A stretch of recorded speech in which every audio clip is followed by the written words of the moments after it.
Hey folks, my name is Doug Briney, and you're turning into the bright side, positive news stories from around the world.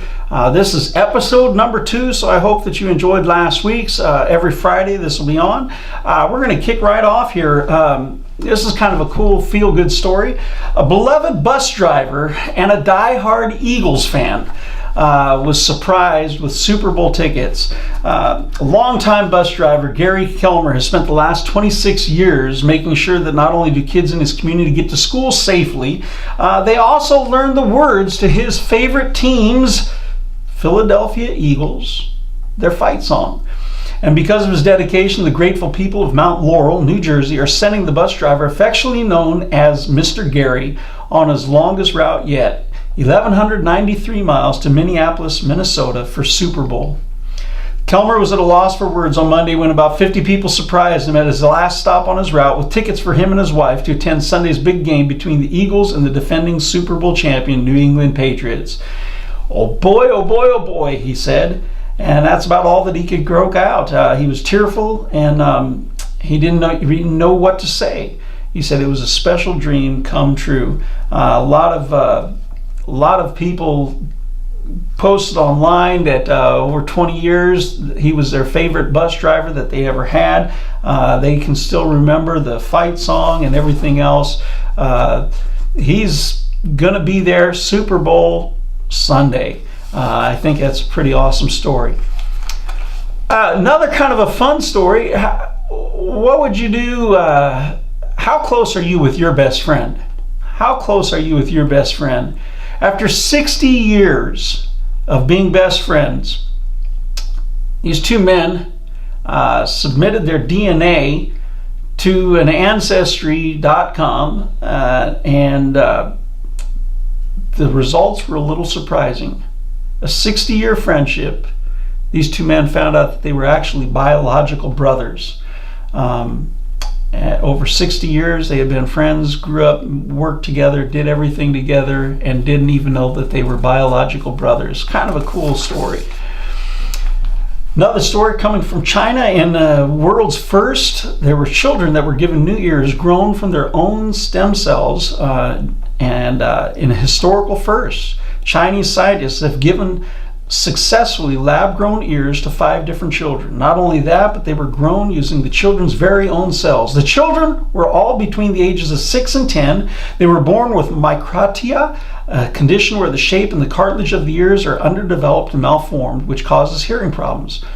While physicians often attach fake synthetic ears for cosmetic reasons, the body often rejects the fake, or it simply just looks unnatural.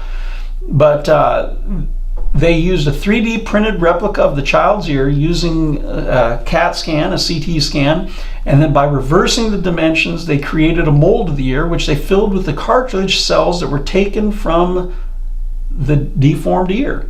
And over the course of 12 weeks, the cells multiplied and grew into the mold. And one of the newly grown ears was attached to a patient's head 2.5 years ago. Another was attached just 2 months ago. And so far, none of the children's bodies have shown any signs of rejecting the implants. So this is a pretty cool thing that's going to help a lot of people. It's an amazing process, and I think it's pretty cool.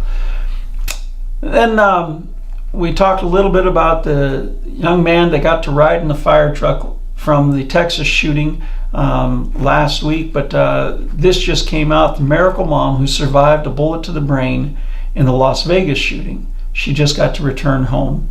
Giovanna, and I'm not even going to try to pronounce her last name, suffered injuries in the October mass shooting in Las Vegas. And her injuries were so severe that her husband was told by doctors to consider taking her off life support and donating her organs. But 4 months later, the miracle mom who survived a bullet to the brain is going home to her husband and her 2 children. It's a pretty amazing story. There has been a GoFundMe page that's been set up to help her with the long-term care. She's still got a lot of things that she's working through. But Thursday marked her first day back home with Frank and their 11-year-old daughter and their 3-year-old son. She says, "I feel strong and I feel positive. My kids and my family, I will not quit on them, and I will not quit on myself." Folks, I want to close out today's Brighter Side with kind of a fun little story. The first ever dog bowl will be Fun Furry Bowl for older pooches.